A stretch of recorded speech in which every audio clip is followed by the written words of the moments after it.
देखिए हम यहाँ पे नेक्स्ट टॉपिक स्टार्ट कर रहे हैं बॉयल्स लॉ। ठीक है, बॉयल के नियम में क्या है, अभी मैंने आपको बताया कि हमें इसमें देखना होता है कि P for pressure, V volume, T temperature and N number of moles. यदि आप क्या कर रहे हो बेटा, N नंबर ऑफ मोल्स और T टेम्परेचर, इन दोनों को आप कांस्टेंट कर रहे हो। क्या N नंबर ऑफ मोल्स और T टेम्परेचर दोनों को कांस्टेंट कर रहे हो, तो आपके पास में बचता है P और V।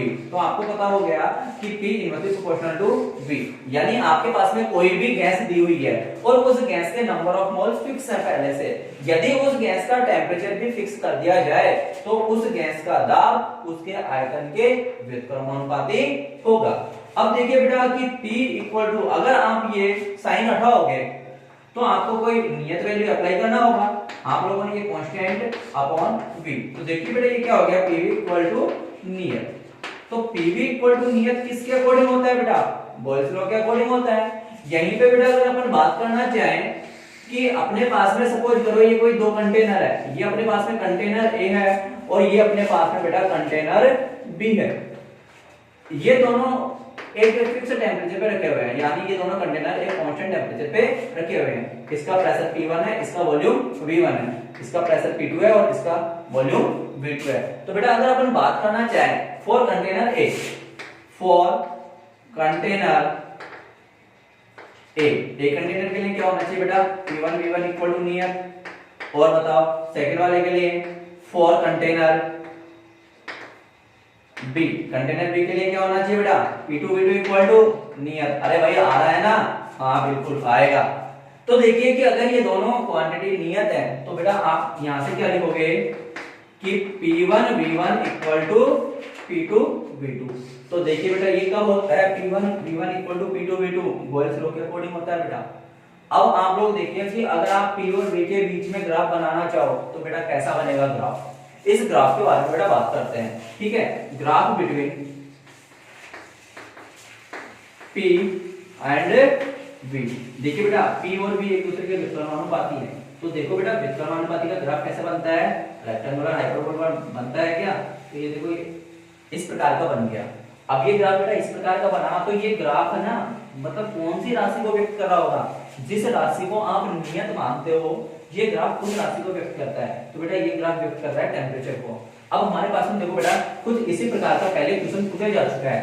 बेटा क्वेश्चन क्या है, देखो ध्यान से देखो, ये आपके पास में उसने ग्राफ दिया बेटा, इधर उसने V बोला और इधर बेटा P बोला, और आपके पास में ऐसे बेटा उसने तीन लाइनें ड्रॉ कर दी, यानी हाइपरबोला फॉर्म में उसने बेटा आपके पास में ऐसे तीन लाइनें ड्रॉ कर दी। ठीक है, बिल्कुल ध्यान से देखते चलना। इन तीनों लाइनों के लिए इसका बेटा टेम्परेचर T1 है, इसका टेम्परेचर T2 है और इसका टेम्परेचर क्या है, T3 है। तो उसने बोला है कि बताइए बेटा इसमें सबसे ज्यादा टेम्परेचर किसका होगा या सबसे कम टेम्परेचर किसका होगा। देखो कि अगर अपन बात करना चाहें इन ग्राफ के अकॉर्डिंग तो हमें कैसे निकालना है बेटा, ये आप इसका ओरिजिन मान लो। देखो बेटा मैं डायरेक्टली समझा रहा हूं आपको कि अगर पीवी ग्राफ में टेम्परेचर के बारे में कुछ भी पूछा जाए तो जो कर्व ओरिजिन से जितना ज्यादा दूर होता है उसका टेम्परेचर सबसे ज्यादा होता है। तो देखो बेटा क्या होना चाहिए, T1 is greater than T2 is greater than T3, यानी T1 का टेम्परेचर इस ग्राफ के लिए सबसे ज्यादा होगा और T3 का टेम्परेचर सबसे कम होगा। अगर आप निकालना चाहो तो मतलब यहाँ से इसको सोल्व कर सकते हो आराम से। कैसे, स्लोप से। ठीक है, स्लोप से भी ये चीजें सोल्व हो सकती है, जब जाके आप निकालोगे स्लोप निकालोगे तो स्लोप के अकॉर्डिंग भी यही आएगा। ठीक है, नेक्स्ट आप लोग बात कर रहे हो कि graph between PV and V। देखो बेटा कि यार ये PV तो क्या है, नियत वैल्यू है। अगर PV नियत वैल्यू है तो नियत वैल्यू का ग्राफ किस अकॉर्डिंग बनना चाहिए, इधर आप लोग भी कंसीडर कर रहे हो और इधर PV। तो देखो PV तो क्या है, नियत। अगर कोई क्वांटिटी V के रेस्पेक्ट में क्या है, नियत है, यहाँ पे तो पता है उसका ग्राफ कैसा बनना चाहिए, पैरेलल टू एक्स एक्सिस बनना चाहिए क्या। यानी कि अगर वॉल्यूम आप चाहे कम करो चाहे ज्यादा करो लेकिन PV का मान हमेशा नियत रहेगा। उसके अकॉर्डिंग आप लोग बात करना चाह रहे हो कि graph between PV and P। अगर PV एंड P का ग्राफ भी आप लोग बात करते हो तो PV एंड P का ग्राफ भी बेटा इसी प्रकार से आपको मिलने वाला है। इधर बेटा P कंसीडर कर लो और इधर PV। तो देखो बेटा PV का वैल्यू तो हमेशा क्या रहेगा, बॉयल्स लॉ के अकॉर्डिंग नियत रहेगा। अगर बॉयल्स लॉ के अकॉर्डिंग ये नियत रहेगा तो इसका ग्राफ भी बेटा कैसा मिलना चाहिए, पैरेलल टू एक्स एक्सिस मिलना चाहिए। तो बेटा आपके पास में ये था बॉयल्स लॉ। एक बार हम इसको ना समराइज कर लेते हैं। देखो बॉयल्स लॉ में होता क्या है कि अगर आपके पास में कोई भी गैस दी हुई है और उस गैस के लिए नंबर ऑफ मोल्स फिक्स है, यदि उसका तापमान भी नियत कर दिया जाए तो उस गैस का दाब उसके आयतन के व्युत्क्रमानुपाती होगा। तो बेटा क्या लिखोगे, P inversely proportional to V।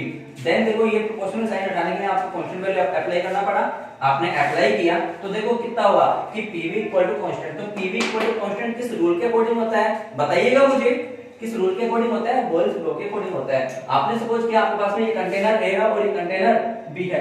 Container A के लिए जो दाब है वो P1 है और आयतन V1 है, जबकि कंटेनर B के लिए दाब P2 है और आयतन V2 है।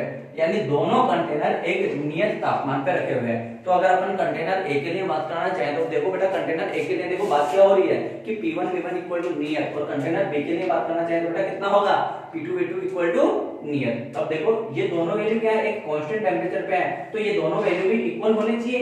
अगर ये दोनों वैल्यू इक्वल होंगे तो आप लोग क्या लिखोगे कि P1 V1 equal to P2 V2। Okay, तो आप ध्यान रखो कि अगर आपको एग्जाम में मिलता है कि निम्न में से कौन सा ऑप्शन ठीक है या ये किस नियम को व्यक्त कर रहा है, तो देखो बेटा आपके पास में क्वांटिटी थी P V और T।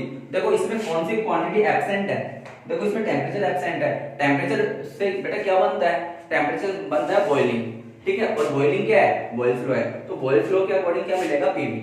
ओके, कि PV इक्वल टू कांस्टेंट। अब बेटा आप लोग बात करना चाह रहे हो कि graph between P and V, कि P और V के बीच में ग्राफ किस प्रकार से बनना चाहिए। तो देखो P और V एक दूसरे के व्युत्क्रमानुपाती है, और व्युत्क्रमानुपाती का ग्राफ कैसे बनता है, रेक्टेंगुलर हाइपरबोला। तो देखो ये रेक्टेंगुलर हाइपरबोला ग्राफ है ना, इसका ढाल क्या देगा, टेम्परेचर का मान देगा। ओके, फॉर एग्जांपल मैंने ये आपसे क्वेश्चन पूछ दिया, ये आपके पास में P और V के बीच का क्या बना रखा है बेटा, ग्राफ बना रखा है, और इसमें आपको ये बता रखे हैं कर्व, तीन कर्व बता रखे हैं जो आपको दिखाई दे रहे हैं यहाँ पे।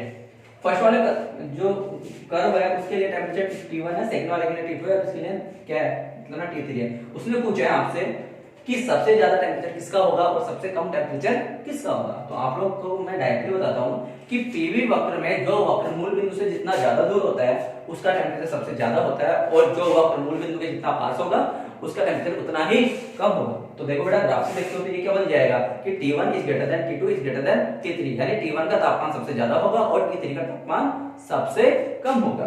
चलो नेक्स्ट पॉइंट के लिए बात करते हैं कि graph between PV and V।